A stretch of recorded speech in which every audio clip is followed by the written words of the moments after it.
This work, entitled Ring Around the Rosie, is by William H. Johnson. Let's take a moment to explore both the distinctive character of Johnson's visual language, as well as some of its art historical origins. Johnson had fully absorbed several modernist movements, from Expressionism to fauvism to cubism, and he united these influences into a visual method of color, form, and composition with which he depicted motifs of African American life. In Ring Around the Rosie, we see three girls playing a children's game. Perhaps, at first glance, it might even look like this painting could have been made by a child. But in fact, it has a very carefully designed composition.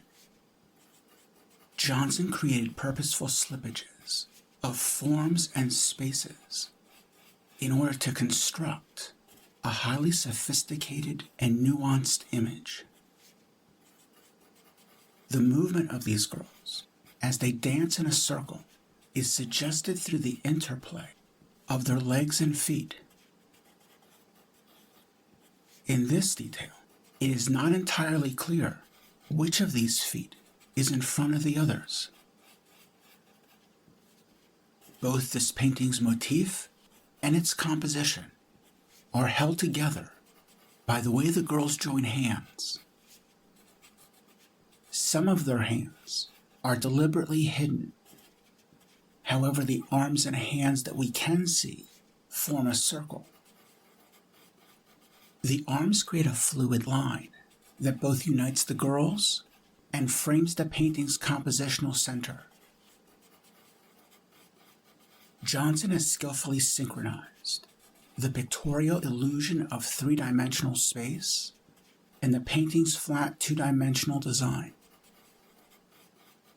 Because Johnson has so successfully united the motif and the composition, this nuanced and complex painting has a deceptively simple appearance.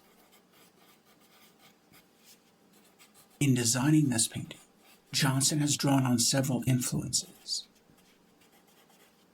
His treatment of the figures shows his study of African sculpture,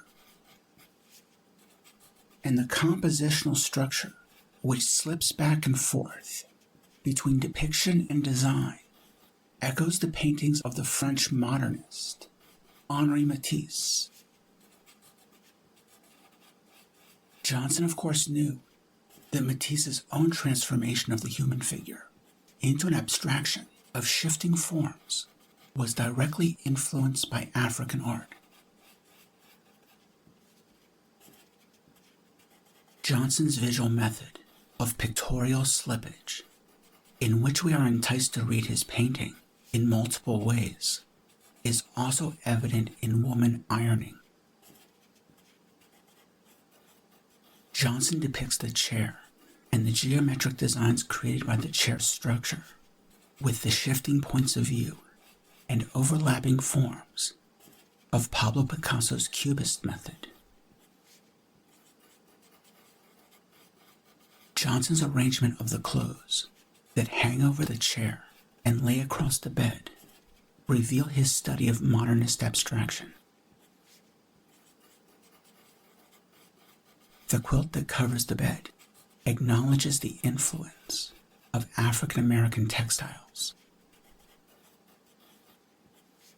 Woman Ironing and Ring Around the Rosie, both painted in 1944, demonstrate Johnson's creative adaptivity. He absorbed and strategically reinterpreted European modernism, African sculpture, and American folk art. Johnson combined the aspects of these influences that he found useful into his own distinct visual language.